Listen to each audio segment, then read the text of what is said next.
Welcome to another episode of UFC.net. My name is Steele, Jimmy name's Hoffa, and this is the review of UFC 109 Relentless. And this card wasn't relentless, but all cards can't live up to the name, right? Main event: Randy Couture versus Nate Marquardt. Randy Couture versus Mark Coleman. Sorry. It was a legend fight, but a legend is someone who've done something in the past, and that was in the past. Randy Couture, man, he maybe is more technical, but Randy, he ain't the top 10 fighter in the light heavyweight division, and beating Mark Coleman, that doesn't make you.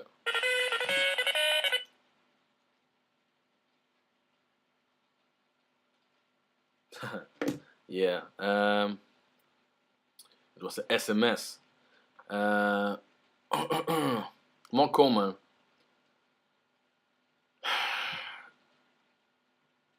What should Mark Coleman do? Because he ain't got any striking, and his striking was actually better in his prior days. Because that was awful. If someone come at you with punches and you take one step back, the next time someone come when you take one step back, if that guy has a brain, he was like, okay, I'm gonna jab, right cross, and then it's all over. And it could have been over because Randy Couture come in with some. Randy ain't a power punch, but he was close to finish him. But I believe that it would be a decision. But he actually took him down and submitted him. So it is what it is.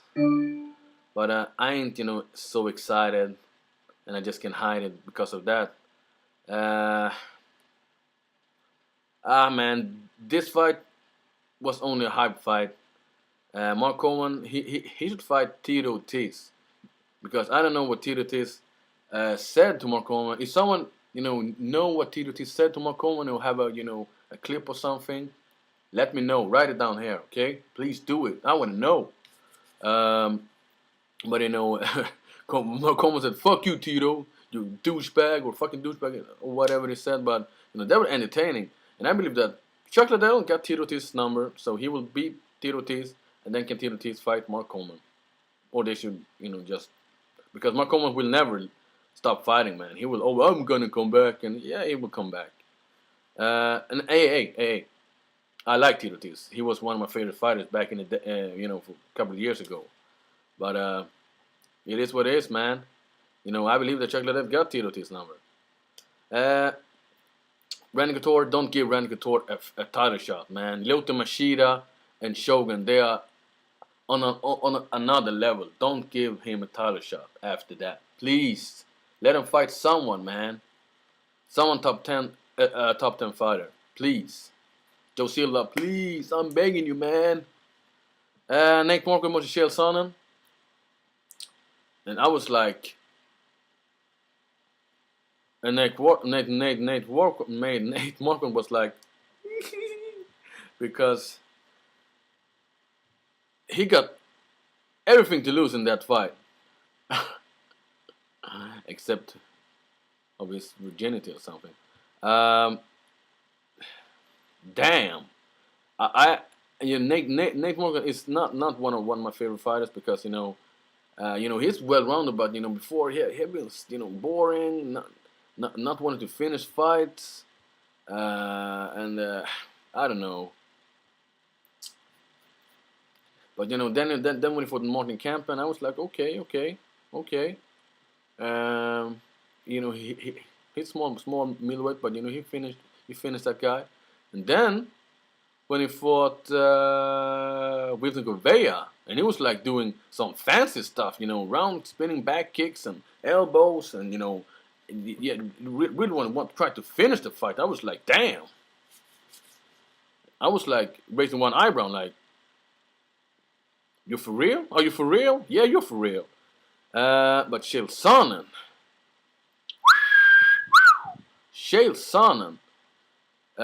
I was surprised when he, beat Yushin Nakami, but because I ranked Yushin Nakami what like one of the at least top 5 middleweights. Not don't chill now. Not he's not entertaining, but he can beat on like almost any middleweights in the world. He's a big ass dude, strong, good takedowns, good submission games. Yeah, he's boring, but Dan Henske can be boring too. But now he's knocking people out. But it is what it is. Chael Sonnen, let him fight. Give him the title shot. Let Nate Morgan fight the loser between Belfort and Silva, and I actually believe that it could be Anderson Silva. So he will get his rematch. My quick switch was the Paul Thiago. My quick switch. Yeah, man. Mike, I predicted that Mike Quick switch would win this. Hey, one more thing.